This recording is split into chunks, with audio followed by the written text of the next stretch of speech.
আসসালামু আলাইকুম এভরিওয়ান। আজকে আমি চলে আসছি আপুর আগে। তো কেন আসছি বলতেছি একটু পরে, দেখতে পারবেন। আসলাম ওর জন্য একটা সারপ্রাইজ নিয়ে। তো ও এখনো জানে না আমি কি আনছি, এখন দেখবে কি আনছি। দেখি ও কি করতেছে। মিমো, কেমন আছো? ভিডিও করতেছো কেন? করতেছি একটা কারণে, সারপ্রাইজ আছে। কি? আসো এখানে বসো। ভাই আমার খুব শখ লাগছে। রাখো এগুলা, পরে কি যাও। সারপ্রাইজ? কি অনেক গরম অনেক। আচ্ছা, গরম একটু পরে শেষ হয়ে যাবে। এটা দেখো, এটা কি? ভাই এটা পুরো একটা ঘর নিয়ে আইছে। এটা কি? দেখো, জিনিসটা অনেক সুন্দর। তুমি আর আমি যে একটা ইয়া কিনছিলাম না, ওই যে তোমার কাঠের। ওইটা হ্যাঁ হ্যাঁ, এই যে এই টাইপের। এটার মধ্যে তোমার হচ্ছে এটা ঘর টাইপের। আহ, বোন আমার কত খুশি। দুইটা না? হ্যাঁ, এটা তোমার ছোটর মধ্যে, হ্যাঁ, আর এটা হচ্ছে তোমার বড়। তাহলে আমরা একটু বড়টাই খুলি। হলো। আর এই কার্টুনগুলোর মধ্যে তোমার শোপিস দেওয়া আছে কিছু। আচ্ছা, তুমি আনবক্সিং করো আচ্ছা একেবারে, তাহলে রেডি করে তারপরে আবার আসবো না, কি বলো? ওকে।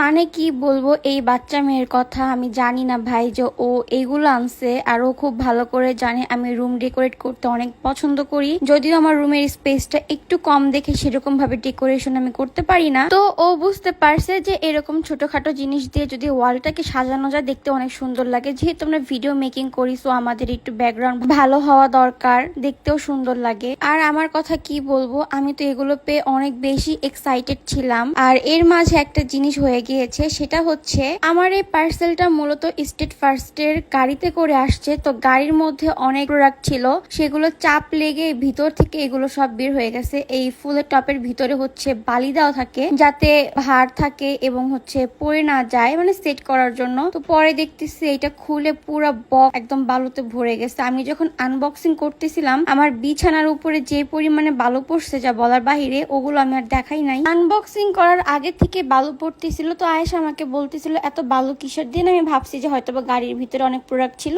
সেখান থেকে বালু পড়ছে। পরে দেখি যে এই কাহিনী। তো যাই হোক, আমি তো এগুলা দেখা খুব বেশি এক্সাইটেড, আমার কাছে অনেক বেশি ভালো লাগতেছিল। ফার্স্টে একটু ভয় পেয়ে গিয়েছিলাম যে ভেঙে ডেঙে গেল নাকি, চাপ লেগে। পরে দেখতেছি না, সবকিছু ঠিকঠাক আছে, জাস্ট বালিগুলো বের হয়ে আসছে। আপনারা যারা আমার মতো এই প্রোডাক্টটি নিতে চাচ্ছেন, আমি যেই পেজ থেকে নিয়েছি পেজটা আমার স্ক্রিনে এবং আমার ক্যাপশনে মেনশন করা থাকবে, আপনারা চাইলে চেক আউট করতে পারেন। রুম হচ্ছে আমাদের শান্তির জায়গা। আমরা অন্যের বাসায় যেয়ে কিন্তু কমফোর্টেবল ফিল করি না যতটুকু নিজের বাসায় করি। তো রুমটা যদি একটু সুন্দর করে ডেকোরেট করা থাকে দেখতে আরো বেশি শান্তি লাগে। তো যাই হোক, এরপর আয়েশাকে বললাম যে তাহলে চলো আমরা এটা সেট করে ফেলি, একটু ওয়ালে ধরে দেখি কেমন লাগতেছে। তো বলতেছিল যে দেখতে অনেক সুন্দর লাগতেছে, তুমি ভালো করে ধরো। তো আমি আবার একটু বাঁকা ধরছিলাম, ও আমাকে গাইড করতেছিল যে বাঁকা হয়েছে, সোজা করে ধরো। এরপরে আমি তাড়াতাড়ি করে ড্রিল মেশিন এর লোকদের দিয়ে আনি। এরপর ওনারা এসে ওনাদের কাজ স্টার্ট করে দেয়। আর এই ডিল করতে গেলে যে এত প্যারা লাগে, খুব বেশি বিরক্ত লাগে, রুম টুম একদম নষ্ট হয়ে যায়। তারপর আমি এটা লাগাই ফেলি, লাগায়া আমার আগের যেটা ছিল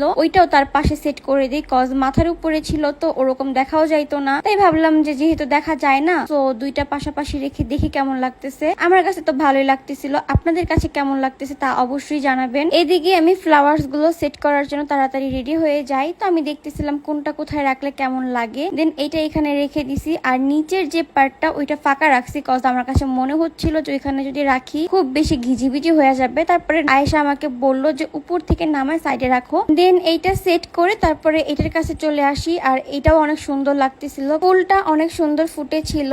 আপনাদের কাছে কেমন লাগতেছে ফাইনাল লুক গুলো অবশ্যই কিন্তু জানাতে ভুলবেন না। তো আজকের ভিডিও এই পর্যন্তই। সবাই ভালো থাকবেন, সুস্থ থাকবেন, আল্লাহ হাফেজ।